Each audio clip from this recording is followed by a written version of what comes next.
नमस्कार दोस्तों, उसानास डायलॉग्स में एक लंबे अरसे बाद आपसे मुलाकात हो रही है और आज हम एक ऐसे विषय के बारे में बात करेंगे जो साउथ एशियन रीजन के लिए जियोपॉलिटिकल लिहाज से एक बहुत ही इम्पोर्टेंट चीज़ है, इम्पोर्टेंट घटना है। और ख़ास तौर से अगर आप उसका प्रभाव देखें तो भारत के लिए वो बहुत महत्व रखता है। जी हाँ, हम बात करने जा रहे हैं अफ़गानिस्तान और पाकिस्तान के बीच में जो एक जंग सी छिड़ी हुई है, उसके विषय में हम बात करेंगे कि उसके माने भारत के लिए क्या है, पाकिस्तान के लिए क्या है, ग्लोबल जियोपॉलिटिक्स के लिए क्या है। पहले हम कुछ फैक्ट्स पर नज़र डालें। बीते 2 दिनों के अंदर पाकिस्तान ने अफ़गानिस्तान के पक्तिका, काबुल, कंधार, नंगरहार इत्यादि कई जगहों पर मैसिव स्ट्राइक्स की हैं और उसमें उन्हें काफ़ी नुकसान पहुंचाया है। बदले में अफ़गानिस्तान ने भी क्लेम किया है कि उन्होंने पाकिस्तान के साउथ ईस्टर्न रीजन के अंदर उनकी तकरीबन 19 चौकियां जो है नष्ट कर दी हैं और 50 पाकिस्तानी सैनिकों को मार गिराया है। अब बात यह है कि ये जंग शुरू कैसे हुई। अगर हम इसके तात्कालिक कारणों के अंदर खोजबीन करने की कोशिश करें तो मुद्दा ये है कि पाकिस्तान ये कहता रहा है, आरोप लगाता रहा है कि तालिबान जो है पाकिस्तान तालिबान यानी कि तहरीक तालिबान पाकिस्तान को सपोर्ट करता रहा है और तहरीक तालिबान पाकिस्तान ने हाल फिलहाल में पाकिस्तान के अंदर काफ़ी बड़े अटैक्स किए हैं और उनकी आर्म फोर्सेस को बहुत नुकसान पहुंचाया है, उनके मोराल को शैटर किया है और उनको काफ़ी फ्रस्ट्रेट किया है। हालांकि मैं इसके जो ऐतिहासिक पहलू हैं उन पर तो अपने वीडियो के बाद में दूसरे पड़ाव में मैं उन पर चर्चा करूंगा, लेकिन मैं पहले थोड़ा सा जो इमीडिएटली इम्पॉर्टेंट चीज़ें हैं उन पर मैं फोकस करना चाहूँगा। तो अगर हम देखें तो 2021 के अंदर जब अमेरिकन्स अफ़गानिस्तान से चले गए, उसके बाद उम्मीद तो ये थी और सब ने ऐसी आशंका जताई थी कि अब तो एक तरह से पाकिस्तान की वो मॉरल विक्ट्री है और पाकिस्तान की एक कूटनीतिक विजय है और अफ़गानिस्तान पाकिस्तान का एक सैटेलाइट स्टेट बन कर के रह जाएगा। सब ने ऐसा इसलिए कहा क्योंकि तालिबान को खड़ा पाकिस्तान ने किया था। तालिबान एक देवबंदी इस्लामिक टेररिस्ट ऑर्गेनाइजेशन है जिसको पाकिस्तान शुरू से सपोर्ट करता आया है। जब अमेरिकन्स पाकिस्तान में थे, अफ़गानिस्तान में इंटरवीन कर रहे थे, तब भी पाकिस्तान लगातार तालिबान को सपोर्ट कर रहा था और उन्हें शह दे रहा था। लेकिन अचानक 2021 के बाद से जो घटनाएं हुई वो एक तरह से सबको चौंका देने वाली थी और सबकी अपेक्षाओं के विपरीत थी। इन दोनों के बीच तनाव बढ़ते गए। टीटीपी तालिबान के आने के बाद ये जो तहरीक तालिबान पाकिस्तान है वो वापस एक्टिव हुआ, उन्हें सेफ हेवन्स मिले और उन्होंने कई सारे मेजर अटैक्स पाकिस्तान के अंदर किए और इसका पाकिस्तान की आर्मी को बहुत नुकसान हुआ और उन्होंने इसके लिए ज़िम्मेदार ठहराया है तालिबान को कि भाई आप इन्हें शह दे रहे हैं और इसके लिए जो है आप कुछ करें। लेकिन काफ़ी कुछ मिन्नतें करने के बाद और बातचीत के ज़रिए जब कुछ उन्होंने उनको पैगाम पहुंचाए, सब कुछ किया, उसके बाद जब कुछ ख़ास फ़र्क नहीं आया टीटीपी की एक्टिविटीज़ के अंदर, तो उसके बाद पाकिस्तान का रवैया और सख्त होता गया। इसी बीच तालिबान की जो हैं उनके फॉरेन मिनिस्टर भारत आए और भारत से एक बातचीत शुरू हुई और एक भारत के जो कूटनीतिक संबंध हैं तालिबान के साथ वो भी सिलसिला शुरू हो गया। तो पाकिस्तान को की इस बिलीफ को बड़ा एक बल मिला कि इस सब के पीछे भारत कहीं ना कहीं एक शामिल है और भारत ही तालिबान को सपोर्ट कर रहा है। और अभी हाल फिलहाल में जो उनके पाकिस्तान के मिनिस्टर्स के स्टेटमेंट आए हैं उसमें तो उन्होंने ये साफ कहा है कि तालिबान ने अफ़गानिस्तान को भारत की एक कॉलोनी बना दिया है। तो अब ये तो हुई अभी तक जो घटनाएं हुई हैं उनका ब्यौरा। अब सबसे बड़ी बात ये कि इसके माने क्या है। देखिए, सबसे पहली हम बात करेंगे भारत के कॉन्टेक्स्ट के अंदर। अगर पाकिस्तान की तालिबान से जंग बढ़ती है और ये जंग आगे जो अभी जिस तरह के हालात हैं उसके हिसाब से तो बढ़ती हुई ही नज़र आ रही है, तो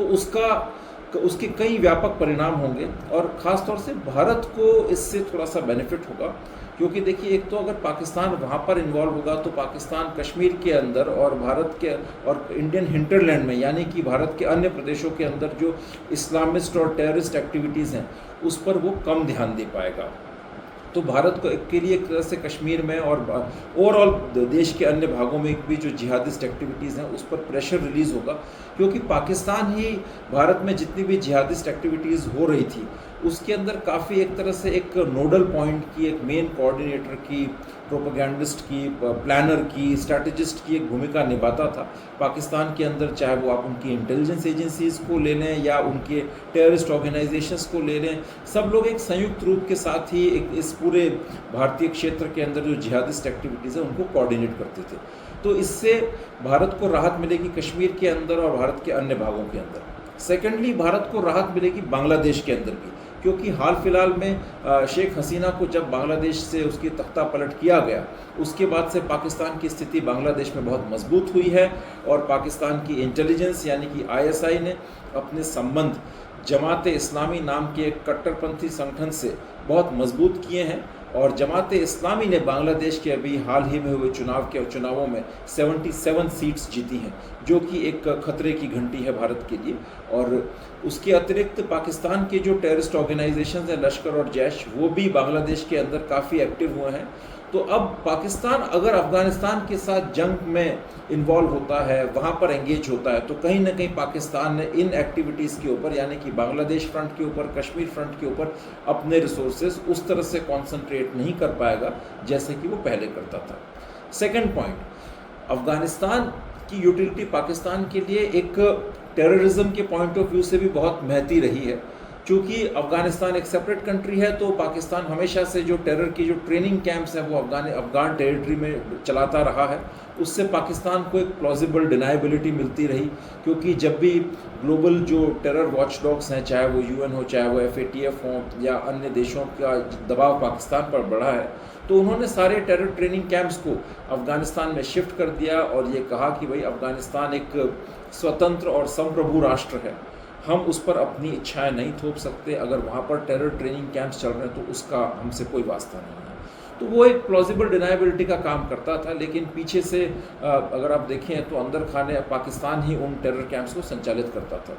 अब शायद वो सहूलियत पाकिस्तान को ना मिले, क्योंकि पाकिस्तान और अफ़गानिस्तान के संबंध तल्ख हो चुके हैं और इधर पाकिस्तान और अफ़गानिस्तान और भारत और अफ़गानिस्तान के बीच में एक तरह से हम कह सकते हैं कि एक बातचीत का सिलसिला जारी है। तो शायद अफ़गानिस्तान भी फॉर प्योरली टेक्टिकल रीजंस, अपने जियोपॉलिटिकल फ़ायदे के लिए इस वक्त भारत को नाराज़ करने जैसी कोई हिमाकत नहीं करेगा। और वहाँ पर उम्मीद है कि वो पाकिस्तान के जो टेरर ग्रुप्स हैं, जो कि जैसे लश्कर, जैश वगैरह, उनको वहाँ पर काम करने की या ट्रेनिंग कैंप चलाने की इजाज़त नहीं देगा। तो वहाँ भी पाकिस्तान वीक होता है। इससे टेररिज्म की जो लॉजिस्टिक्स हैं, जो ट्रेनिंग कैंप के जो इंफ्रास्ट्रक्चर है, वो कमज़ोर होता है। तीसरा पॉइंट, ये जो टेररिस्ट ग्रुप्स हैं जैसे कि लश्कर और जैश, ये वो ग्रुप्स हैं जो तालिबान के साथ कहीं ना कहीं आइडियोलॉजिकली अलाइंड हैं और रिलीजियस मिशन के तहत भी अलाइंड हैं।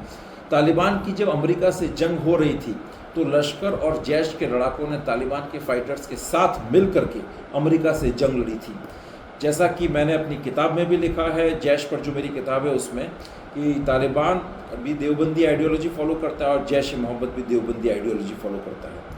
पाकिस्तान के अंदर एक अच्छा खासा इस्लामिक इंफ्रास्ट्रक्चर जो है, जो इस्लामिस्ट मूवमेंट है पाकिस्तान के अंदर, वो अगर आप देखें तो उसकी लीडरशिप देवबंदियों के हाथ में है। और देवबंदी पाकिस्तान के अंदर जो इस्लामिस्ट इकोसिस्टम है उसमें बड़ा अपना एक स्ट्रॉन्ग और बहुत ही मजबूत स्थान रखते हैं। और ये आज से नहीं है, ये तकरीबन आप देखते हैं पिछले तक 150 सालों से हैं। और ख़ास तौर से 1947 के बाद जब पाकिस्तान के इस्लामीकरण की प्रक्रिया शुरू हुई, उसके अंदर तो देवबंदियों की ही लीडरशिप रही है। ये तमाम टेररिस्ट ऑर्गेनाइजेशंस जो अफ़गानिस्तान पाकिस्तान रीजन के अंदर 1979 के बाद खड़े हुए, जैसे कि हरकतुल मुजाहिदीन, हरकतुल अंसार, हरकतुल जिहादुल इस्लामी इत्यादि, सब देवबंदी टेररिस्ट ऑर्गेनाइजेशंस से। अन्य ग्रुप्स पाकिस्तान के जैसे कि लश्कर जंगवी, सिपाही सहाबा, वो भी देवबंदी ग्रुप्स थे। और तालिबान उसी देवबंदी ट्रेडिशन को बहुत स्ट्रांगली, रिजिडली फॉलो करता है। तो कहीं ना कहीं अब जो जंग हो रही है अफ़गानिस्तान पाकिस्तान के बीच में, उसका एक प्रभाव हमें ये भी देखने को मिल सकता है कि पाकिस्तान आर्मी के रिश्ते, पाकिस्तान के अंदर जो देवबंदी इस्लामिस्ट इकोसिस्टम है, जिसके अंदर की उनके बड़े प्रोमिनेंट स्कॉलर्स, मौलाना, मौलवी आते हैं, उनके साथ भी रिश्ते ख़राब हो सकते हैं, क्योंकि उनके तालिबान के साथ घनिष्ठ रिश्ते हैं। तो उसके अतिरिक्त हक्कानी नेटवर्क जो ग्रुप है वो भी देवबंदी इस्लामिज़म को फॉलो करता है, और इस जंग के फलस्वरूप पाकिस्तानी आर्मी के और उनके इंटेलिजेंस के इनके साथ भी रिश्ते तल्ख हो सकते हैं हक्कानीस के साथ, क्योंकि वो भी एक तरह से देवबंदी आइडियोलॉजी जिसको तालिबान फॉलो करता है उसी की राह पर चलते हैं। उसके अतिरिक्त जो जैश और लश्कर जो है, जिनको पाकिस्तान के एक जो पेट टेररिस्ट ग्रुप्स माना जाता है, उनके साथ भी कुछ मतभेद आ सकते हैं, क्योंकि जैश और लश्कर भी बेसिकली रिलीजियस आइडियोलॉजिकल लाइंस के ऊपर ज़्यादा चलते हैं, और उनके लिए जियो पॉलिटिक्स या जो पॉलिटिकल इश्यूज़ हैं उनसे ज़्यादा रिलीजन मैटर करता है। और इसमें भी ख़ास तौर से जैश ए मोहम्मद तो बहुत स्ट्रांगली देवबंदी इंक्लाइंड ऑर्गेनाइजेशन है, उनके तालिबान के साथ गहरे रिश्ते हैं और वो रिलीजन को ज़्यादा तरजीह देते हैं बजाय जियो पॉलिटिक्स के, तो उनके रिश्ते भी पाकिस्तान आर्मी के साथ तल्ख हो सकते हैं। अगर आप देखें तो इनफैक्ट 2021 में जब तालिबान की सरकार अफ़गानिस्तान में आई तो उसके बाद मसूद अज़हर का रेगुलरली अफ़गानिस्तान जाना हुआ, तालिबान के कई सारे नेताओं के साथ मिलना हुआ, तो ये रिश्ते उस लेवल के हैं। इनफैक्ट जब मसूद अज़हर को यहाँ से हम उस हाईजैकिंग के बाद लेके गए थे तो वो कंधार में ही लैंड किया था, और कंधार में उसको तालिबान के लीडर्स ने ही वहाँ पर रिसीव किया था, तो ये रिश्ते बड़े पुराने हैं। तो कुल मिलाकर बात यह है कि भारत के परिप्रेक्ष्य के अंदर अफ़गानिस्तान पाकिस्तान के बीच की जंग पाकिस्तान को कई तरह से प्रेशर में डालेगी, उसके जो रिश्ते हैं टेररिस्ट ग्रुप्स के साथ बड़े खराब हो सकते हैं, उसको लॉजिस्टिक्स के अंदर, टेररिज्म के इंफ्रास्ट्रक्चर के अंदर झटका मिल सकता है, और इसका डायरेक्ट बेनिफिट भारत को मिलेगा कश्मीर के अंदर और भारत के दूसरे पार्ट्स में। अब हम बात करते हैं कि इसका असर पाकिस्तान की जो इंटरनेशनल इस्लामिस्ट एम्बिशंस हैं उन पर क्या होगा। मैं यहाँ पर एक बात कहना चाहूँगा कि पाकिस्तान ने हमेशा से अपने आप को जो प्रोजेक्ट किया है वो एक इस्लामिक एक डोयन, या कह सकते हैं कि एक आइडियल इस्लामिक रिप्रेजेंटेटिव कंट्री के रूप में प्रोजेक्ट किया है। अपने न्यूक्लियर बॉम्ब को भी वो इस्लामिक बॉम्ब कहता है, और अब भारत के साथ जो उसकी लड़ाई है उसको उसने हमेशा से एक इस्लामिक, एक रिलीजियस कलर दिया है। लेकिन अगर एक बात यहाँ पर देखने लायक कि अगर आप इस चीज़ को थोड़ा सा डाइसेक्ट करेंगे तो आप पाएंगे कि पाकिस्तान की जो रियल एक जो कह सकते हैं एक बेसिक एसेंस जो है, या जो दुखती रग है, या जो एक कहते हैं ना असली दर्द जो है, वो है भारत के प्रति पैथोलॉजिकल हेट्रेड। कई बार भारत के प्रति जो उसकी जो हेट्रेड है उसके कारण और उसके वो इस्लामिक इश्यूज़ को भी जो है बैक बर्नर पर रख देता है,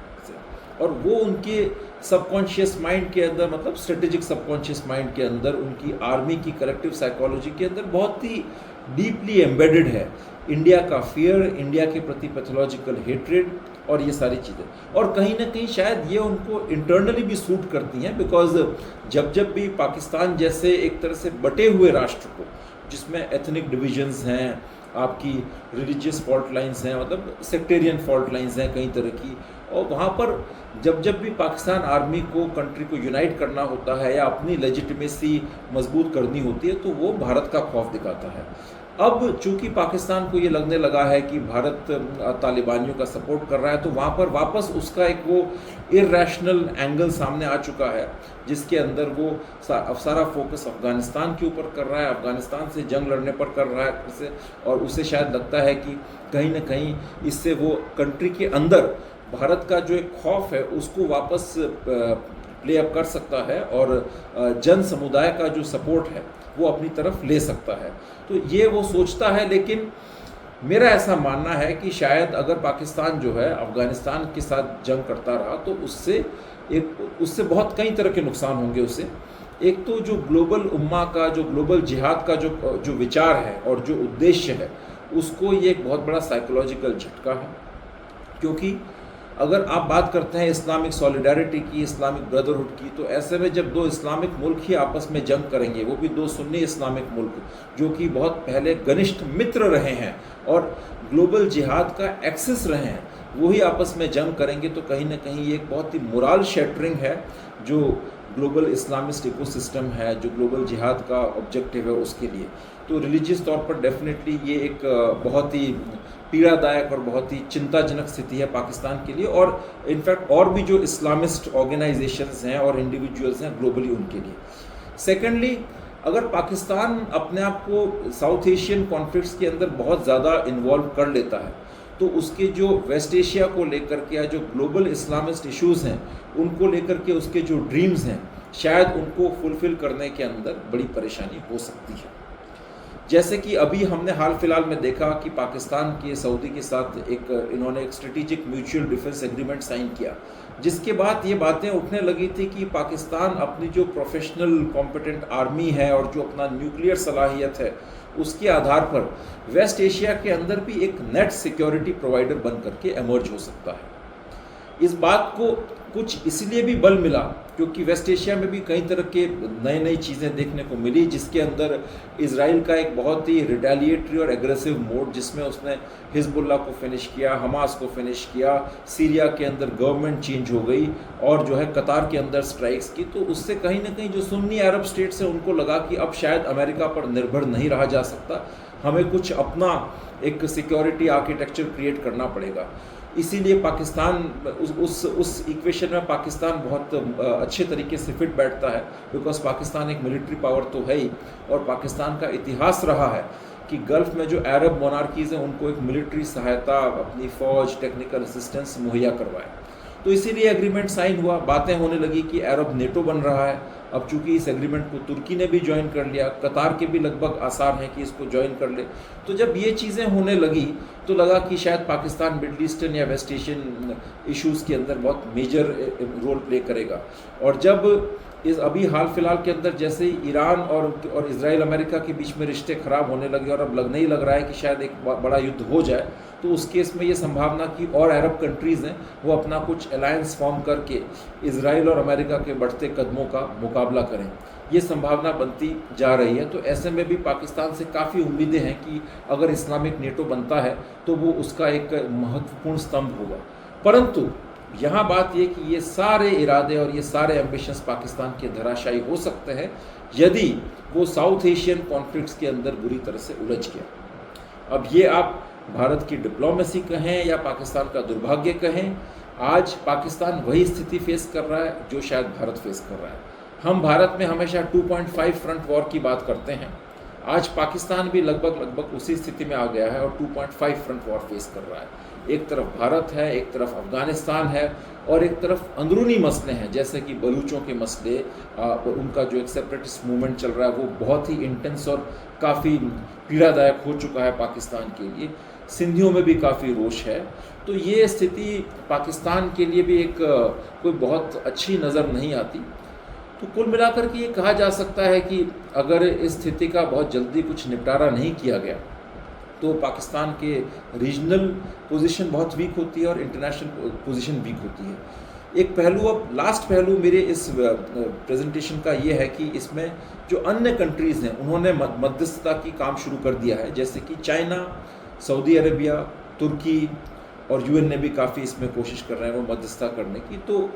उसका कारण ये कि ये मुल्क भी काफ़ी चिंतित हैं। चाइना की तो डायरेक्ट इंटरेस्ट हैं, पाकिस्तान के अंदर भी उन्होंने इन्वेस्टमेंट कर रखे हैं सीपैक के एरियाज़ के अंदर, बलूच एरियाज़ में। अफ़गानिस्तान में भी उनके मैसिव इन्वेस्टमेंट्स हैं, तालिबान के साथ ट्रेड लिंकेजेस हैं। तो तालिबान और पाकिस्तान के बीच में अगर रिश्ते ख़राब होते हैं तो चाइना के जो आर्थिक हित हैं पाकिस्तान और अफ़गानिस्तान में वो कहीं ना कहीं बुरी तरह से प्रभावित होंगे। सेकेंडली, अगर पाकिस्तान कमज़ोर होता है तो चाइना की स्थिति भी कमज़ोर होगी, क्योंकि चाइना पाकिस्तान को यूज़ करता रहा है भारत पर दबाव डालने के लिए। और यदि पाकिस्तान अगर एंगेज होता है अफ़गानिस्तान के साथ और अगर वहाँ फंसता है तो शायद पाकिस्तान भारत पर उस तरह से दबाव ना डाल पाए, तो कहीं ना कहीं इससे चाइना भी कमज़ोर होता है, उसका लेवरेज कम होता है। तुर्की और सऊदी अरेबिया के लिए भी ये स्थिति चिंताजनक है। एक तो रिलीजियस कारणों से, जो मैं पहले भी बता चुका हूँ कि दो सुन्नी राष्ट्र अगर आपस में टकराए तो ग्लोबली इस्लामिस्ट कॉजेस को बड़ा झटका मिलता है। सेकेंडली, शायद तुर्की और सऊदी अरब जैसे कंट्रीज़ ये सोचते हैं कि वेस्ट एशिया की जियोपॉलिटिक्स में बड़े भारी परिवर्तन आ रहे हैं और उसमें पाकिस्तान से काफ़ी इम्पोर्टेंट रोल के एक्सपेक्टेशंस हैं। अगर पाकिस्तान अपने ही इलाकों में इस तरह से फंस जाता है, ख़ासतौर से अफ़गानिस्तान के साथ एक जंग में, तो उसका बड़े दूरगामी परिणाम होंगे और उससे पाकिस्तान की पोजीशन वीक होगी और ओवरऑल इस्लामिक कंट्रीज़ की पोजीशन वेस्ट एशिया में भी वीकन होगी। तो कहीं ना कहीं ये सारे पहलू जो हैं इस कॉन्फ्लिक्ट से निकल के आते हैं और इन पर विचार ज़रूर करना चाहिए एनालिस्ट को, और मेरे ख्याल से वो कर भी रहे होंगे। भारत में भी जो है हमारे सिक्योरिटी एस्टेब्लिशमेंट के ऊपर इस पर गंभीर विचार किए जा रहे होंगे, क्योंकि अगर सबसे ज़्यादा इसका इम्पैक्ट पड़ रहा है तो वो शायद कहीं ना कहीं भारत की भू राजनीतिक और सिक्योरिटी, जियो इकोनॉमिक स्टेबिलिटी के ऊपर ही पड़ रहा है। तो इसी के साथ मैं अपनी बात समाप्त करता हूँ। थैंक यू, नमस्कार।